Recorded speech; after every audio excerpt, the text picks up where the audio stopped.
ఓం శాంతి.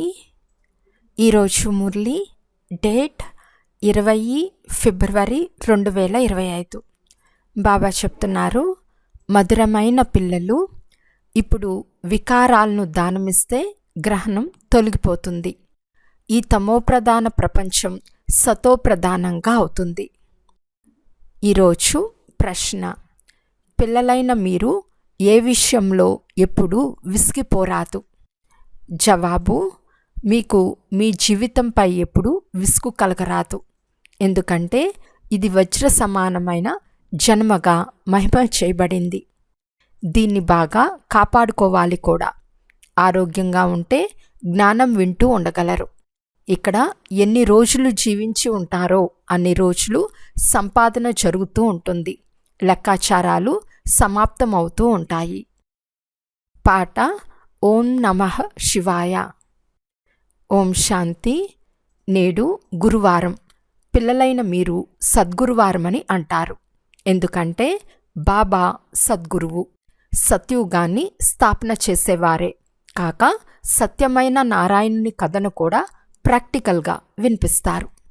ప్రాక్టికల్గా నరుణ్ నుండి నారాయణునిగా చేస్తారు. సర్వుల సద్గతి దాత అని కూడా మహిమ చేయబడుతుంది. అంతేకాక వృక్షపతి కూడా వీరే. ఇది మానవ సృష్టి వృక్షం. దీనిని కల్పవృక్షం అని కూడా అంటారు. కల్పకల్పము అనగా 5000 సంవత్సరాల తర్వాత మళ్ళీ యథావిధంగా పునరావృతం అవుతుంది. వృక్షం కూడా పునరావృతం అవుతుంది కదా. పుష్పాలు 6 మాసాలు వస్తాయి. తర్వాత తోటమాలులు ఆ మొలకలను వేర్లు సహితంగా తీసి మళ్ళీ నాటుతారు. అప్పుడు మళ్ళీ పుష్పాలుగా వస్తాయి. తర్వాత తోటమాలులు ఆ మొలకలను వేర్లు సహితంగా తీసి మళ్ళీ నాటుతారు. అప్పుడు మళ్ళీ పుష్పాలు వస్తాయి. తండ్రి జయంతిని కూడా అర్ధకల్పం ఆచరిస్తారు. అర్ధకల్పం మర్చిపోతారని ఇప్పుడు పిల్లలైన మీకు తెలుసు. భక్తి మార్గంలో అర్ధకల్పం స్మృతి చేస్తారు. బాబా వచ్చి పుష్పాల తోటను ఎప్పుడు స్థాపన చేస్తారు? దశలు చాలా ఉంటాయి కదా. బృహస్పతి దశ కూడా ఉంది. కళలు తగ్గిపోయే దశలు కూడా ఉన్నాయి. ఈ సమయంలో భారతదేశానికి రాహుగ్రహణం పట్టి ఉంది. చంద్రునికి కూడా గ్రహణం పట్టినప్పుడు దానమిస్తే గ్రహణం వదులుతుందని చెప్తారు. ఈ 5 వికారాలను దానమిస్తే గ్రహణం వదులుతుందని ఇప్పుడు తండ్రి కూడా చెప్తున్నారు. ఇప్పుడు పూర్తి సృష్టిపై గ్రహణం పట్టి ఉంది. తత్వాలపై గ్రహణం ఉంది. ఎందుకంటే తమోప్రధానంగా ఉన్నాయి. ప్రతి కొత్త వస్తువు పాతదిగా తప్పకుండా అవుతుంది. కొత్తదాన్ని సతోప్రధానమని, పాతదాన్ని తమోప్రధానమని అంటారు. చిన్నపిల్లలను కూడా సతోప్రధానంగా, మహాత్ముల కంటే శ్రేష్టమైన వారిగా పరిగణిస్తారు. ఎందుకంటే వారిలో పంచవికారాలు ఉండవు. సన్యాసులు కూడా బాల్యం నుండే భక్తి చేస్తారు.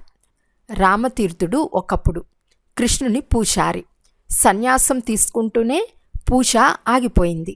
సృష్టిపై పవిత్రత కూడా కావాలి కదా. ఒకప్పుడు భారతదేశం అన్నిటికంటే పవిత్రంగా ఉండేది. తర్వాత దేవతలు వామ మార్గంలోకి వెళ్ళినప్పుడు మళ్ళీ భూకంపాలు మొదలైన వాటిలో స్వర్గ సామాగ్రి, బంగారు భవనాలు మొదలైనవన్నీ సమాప్తమైపోతాయి. మళ్ళీ కొత్తగా తయారవటం ప్రారంభమవుతుంది. వినాశనం తప్పకుండా జరుగుతుంది. రావణ రాజ్యం ప్రారంభమయ్యాక ఉపద్రవాలు పెరుగుతాయి. ఈ సమయంలో అందరూ పతితులుగా ఉన్నారు. సత్యుగంలో దేవతలు రాజ్యపాలన చేస్తారు.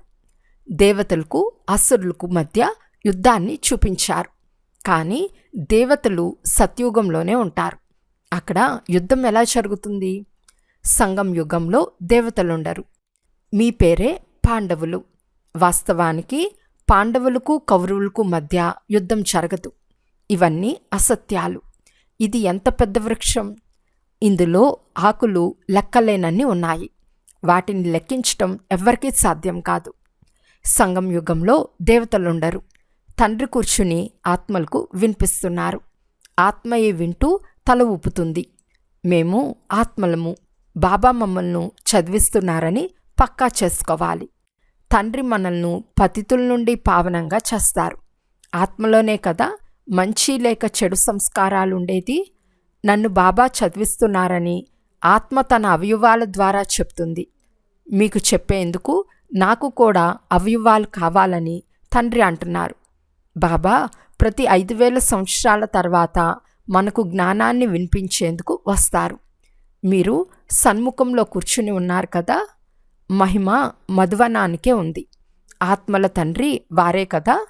అందరూ వారినే పిలుస్తారు. ఇక్కడ సన్ముఖంలో కూర్చున్నందున మీకు మజా కలుగుతుంది. కానీ ఇక్కడే అందరూ ఉండలేరు. మీ కార్య వ్యవహారాలు, సర్వీస్ మొదలైనవి కూడా చూసుకోవాలి. ఆత్మలు సాగరుని వద్దకు వస్తాయి. ధారణ చేసి అక్కడికి వెళ్ళి ఇతరులకు వినిపించాలి. లేకుంటే ఇతరుల కళ్యాణం ఎలా చేస్తారు? మేము వెళ్ళి ఇతరులకు కూడా అర్థం చేయించాలని యోగి జ్ఞాని ఆత్మలకు ఆసక్తి ఉంటుంది.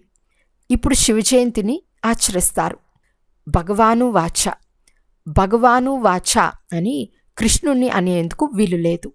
అతను దైవీ గుణాలు కలిగిన మనిషి. దేవతా ధర్మం అని అంటారు. ఆ ధర్మం ఇప్పుడు లేదని, మళ్ళీ స్థాపన అవుతూ ఉందని పిల్లలైన మీకు తెలుసు. మేము దేవీ దేవతా ధర్మం వారమని ఇప్పుడు మీరు చెప్పారు. ఇప్పుడు మీరు బ్రాహ్మణ ధర్మానికి చెందినవారు. దేవీ దేవతా ధర్మం వారిగా అవుతున్నారు. దేవతల నీడ కూడా ఈ పతిత సృష్టిపై పడదు. ఇందులోకి దేవతలు రాలేరు. మీ కొరకు కొత్త ప్రపంచం కావాలి. లక్ష్మీదేవిని పూజించినప్పుడు ఇంటిని ఎంత శుభ్రపరుస్తారు, అలా ఇప్పుడు ఈ సృష్టి కూడా ఎంత శుభ్రమవ్వాలి. పాత ప్రపంచం పూర్తిగా సమాప్తమైపోతుంది. లక్ష్మీ నుండి మనుషులు ధనంను మాత్రమే కోరుకుంటారు. లక్ష్మీ గొప్పదా లేక జగదాంబ గొప్పదా? అమ్మ మందిరాలు కూడా చాలా ఉన్నాయి. మనుషులకు ఏమీ తెలియదు. లక్ష్మి స్వర్గానికి యజమాని అని, జగదాంబ ఎవరినైతే సరస్వతి అని పిలుస్తారో ఆ జగదాంబానే మళ్ళీ లక్ష్మీగా అవుతుందని మీకు తెలుసు. మీ పదవి ఉన్నతమైనది. దేవతల పదవి మీ పదవి కంటే చిన్నది. ఉన్నతాతి ఉన్నతులు బ్రాహ్మణులు. శిఖ సమానమైన వారు కదా. మీరు అందరికంటే ఉన్నతమైన వారు. సరస్వతి జగదాంబ నుండి ఏం లభిస్తుంది? విశ్వ సామ్రాజ్యం. అక్కడ మీరు ధనవంతులుగా అవుతారు. విశ్వరాజ్యం లభిస్తుంది. మళ్ళీ పేదవారుగా అవుతారు. భక్తి మార్గం ప్రారంభమవుతుంది. మళ్ళీ లక్ష్మిని స్మృతి చేస్తారు. ప్రతి సంవత్సరం లక్ష్మికి పూజ కూడా జరుగుతుంది. ప్రతి సంవత్సరం లక్ష్మిని పిలుస్తారు. కానీ జగదాంబను పిలవరు. జగదాంబకు సదా పూజ జరుగుతూనే ఉంటుంది. ఎప్పుడు కావాలనుకుంటే అప్పుడు అంబ మందిరానికి వెళ్ళవచ్చు. ఇక్కడ కూడా ఎప్పుడు కావాలంటే అప్పుడు జగదాంబను కలుసుకోవచ్చు. మీరు కూడా జగదాంబాలే కదా. మీరు అందరికీ విశ్వానికి అధిపతులుగా అయ్యే మార్గాన్ని తెలియజేసేవారు. జగదాంబ వద్దకు వెళ్ళి అన్నీ వేడుకుంటారు. లక్ష్మిని కేవలం ధనాన్ని మాత్రమే కోరుకుంటారు. అన్ని కోరికలను జగదాంబ ముందు ఉంచుతారు. మీరు తండ్రి పిల్లలుగా అయినందున అప్పుడు మీది అందరికంటే శ్రేష్టమైన స్థానము. తండ్రి వారసత్వంనిస్తారు. ఇప్పుడు మీది ఈశ్వర్య సంప్రదాయం. తర్వాత దైవీ సంప్రదాయం వారిగా అవుతారు. ఈ సమయంలోని సర్వ మనోకామనలు భవిష్యత్తులో పూర్తవుతాయి. మనుషులకు కోరికలుంటాయి కదా. మీ కోరికలన్నీ పూర్తవుతాయి. ఇది అసురి ప్రపంచం. ఎంతమంది పిల్లలకు జన్మనిస్తారో చూడండి. సత్యుగంలో కృష్ణుని జన్మ ఎలా జరుగుతుందో పిల్లలైన మీకు సాక్షాత్కారం చేయించబడుతుంది. అక్కడ అన్ని నియమానుసారంగా జరుగుతాయి. దుఃఖానికి నామరూపాలే ఉండవు. దాని పేరే సుఖధామం. మీరు అనేకసార్లు సుఖం అనుభవించారు, అనేకసార్లు ఓడిపోయారు, అనేకసార్లు విజయం కూడా పొందారు. మమ్మల్ని బాబా చదివిస్తారని ఇప్పుడు స్మృతి కలిగింది. పాఠశాలలో జ్ఞానం చదువుకుంటూ దానితో పాటు మర్యాదలు కూడా నేర్చుకుంటారు కదా. కానీ అక్కడ ఎవరు ఈ లక్ష్మీనారాయణుల వంటి మర్యాదలు నేర్చుకోరు. ఇప్పుడు మీరు దైవీ గుణాలను ధారణ చేస్తారు. సర్వగుణ సంపన్నులు అని వారి మహిమనే గానం చేస్తారు. కనుక ఇప్పుడు మీరు అలా తయారవ్వాలి. పిల్లలైన మీకు మీ జీవితంపై విసుగు రాకూడదు. ఎందుకంటే ఇది వజ్ర సమానమైన జన్మగా మహిమ చేయబడింది. దీన్ని సంభాలన కూడా చేసుకోవాలి. ఆరోగ్యంగా ఉంటే జ్ఞానం వింటూ ఉంటారు, అనారోగ్యంలో కూడా వినవచ్చు, తండ్రిని స్మృతి చేయవచ్చు. ఇక్కడ ఎన్ని రోజులు జీవించి ఉంటారో అన్ని రోజులు సుఖంగా ఉంటారు. సంపాదన జరుగుతూ ఉంటుంది, లెక్కాచారాలు సమాప్తమవుతూ ఉంటాయి. బాబా సత్యుగం ఎప్పుడు వస్తుంది అని పిల్లలు అడుగుతారు. ఇది చాలా మురికి ప్రపంచం. తండ్రి చెప్తారు, అరే మొదట కర్మాతీత స్థితిని తయారు చేసుకోండి. సాధ్యమైనంత ఎక్కువగా పురుషార్థం చేస్తూ ఉండండి. శివబాబాను స్మృతి చేయండి అని పిల్లలకు నేర్పించాలి. ఇది అవ్యభిచారి స్మృతి. ఒక్క శివుని మాత్రమే భక్తి చేయాలి. అదే అవ్యభిచారమైన భక్తి, సతోప్రధాన భక్తి. దేవీ దేవతలను స్మృతి చేయటం సతో భక్తి. కూర్చుంటూ లేస్తూ తండ్రినైన నన్ను స్మృతి చెయ్యండి అని తండ్రి చెప్తారు. ఓ పతిత పావన, ఓ ముక్తిదాత, ఓ మార్గదర్శకుడా అని పిల్లలే పిలుస్తారు. ఇలా అనేది ఆత్మయే కదా. ఇప్పుడు తండ్రి స్మృతినిపిస్తున్నారు. ఓ దుఃఖహర్త, సుఖకర్త, రండి, వచ్చి దుఃఖం నుండి విడిపించండి, ముక్తినివ్వండి, శాంతిధామానికి తీసుకెళ్ళండి అని మీరు నన్ను స్మృతి చేస్తూ వచ్చారు. మిమ్మల్ని శాంతిధామానికి తీసుకెళ్తాను. తర్వాత సుఖధామంలో మీ జతలో ఉండను. ఇప్పుడు మాత్రమే తోడు ఉంటాను. ఆత్మలందరినీ ఇంటికి తీసుకెళ్తాను. ఇప్పుడు నేను చదివించేందుకు జతలో ఉంటాను. తర్వాత ఇంటికి తీసుకెళ్లేందుకు జతలో ఉంటాను. అంతే. పిల్లలైన మీకు నా పరిచయాన్ని చాలా బాగా వినిపిస్తాను. ఎవరు ఎలా పురుషార్థం చేస్తారో దాని అనుసారంగా అక్కడ ప్రాలబ్ధాన్ని పొందుతారు. తండ్రి చాలా వివేకంనిస్తారు. సాధ్యమైనంత ఎక్కువగా నన్ను స్మృతి చేస్తే వికర్మలు వినాశనం అవుతాయి. ఎగిరేందుకు రెక్కలు లభిస్తాయి. ఆత్మకు ఇటువంటి రెక్కలేవి ఉండవు. ఆత్మ ఒక చిన్న బిందువు. ఆత్మలో 84 జన్మల పాత్ర ఎలా రచింపబడి ఉందో ఎవరికీ తెలియదు. ఎవరికి ఆత్మ పరిచయము లేదు, పరమాత్ముని పరిచయము లేదు. తండ్రి చెప్తున్నారు, నేను ఎవరినో ఎలా ఉన్నానో అలా నన్ను ఎవరూ తెలుసుకోలేరు. నా ద్వారానే నన్ను గురించి, నా రచన గురించి తెలుసుకోగలరు. నేనే స్వయంగా వచ్చి పిల్లలైన మీకు నా పరిచయాన్ని ఇస్తాను. ఆత్మ అంటే ఏమిటో కూడా అర్థం చేయిస్తాను. దీనిని ఆత్మానుభూతి అని అంటారు. ఆత్మ భృకుటి మధ్యలో ఉంటుంది. భృకుటి మధ్యలో మెరుస్తున్న విచిత్రమైన నక్షత్రం అని కూడా అంటారు.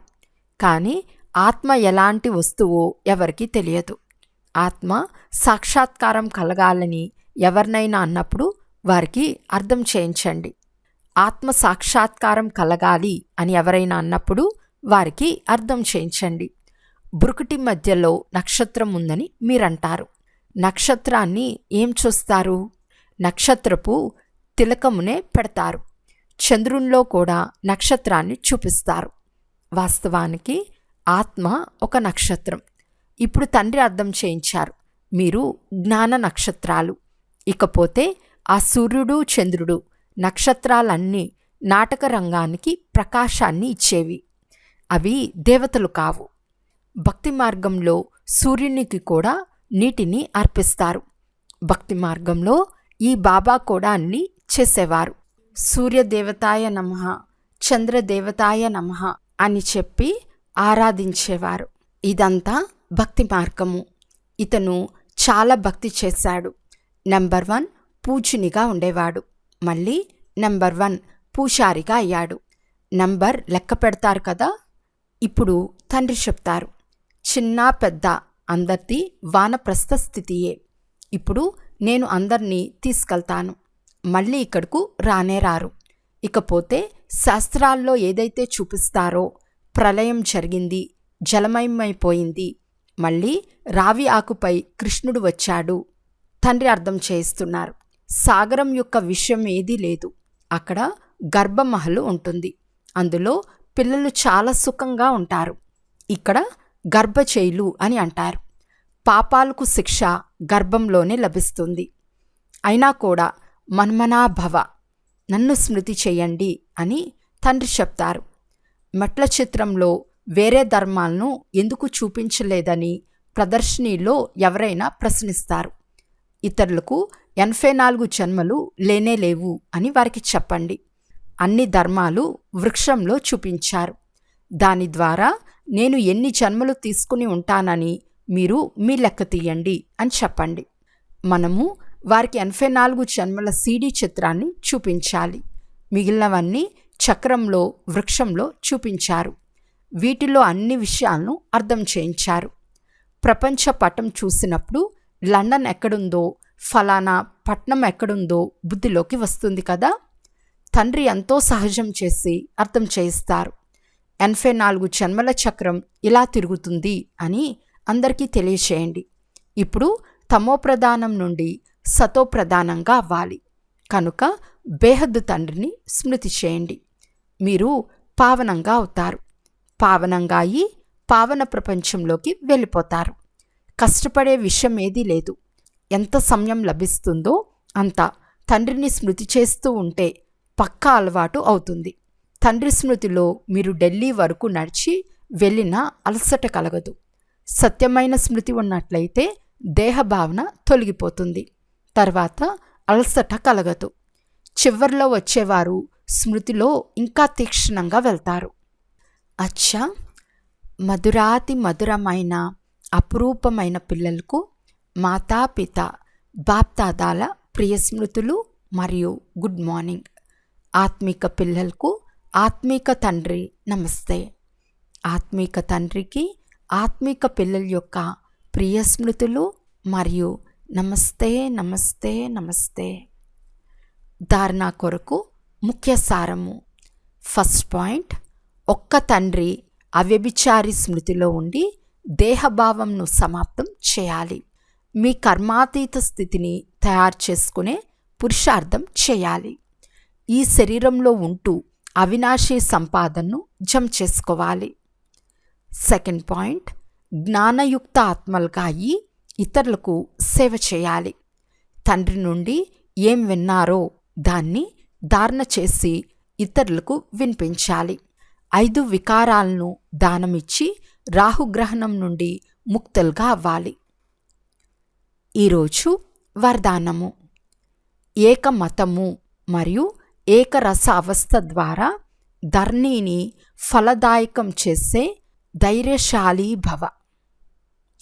ఎప్పుడైతే పిల్లలైన మీరు ధైర్యశాలురుగా అయి సంఘటనలో ఏకమతము మరియు ఏకరస అవస్థలో ఉంటారో లేక ఒకే కార్యంలో లగ్నమవుతారో అప్పుడు స్వయం కూడా సదా ప్రఫుల్లితంగా ఉంటారు.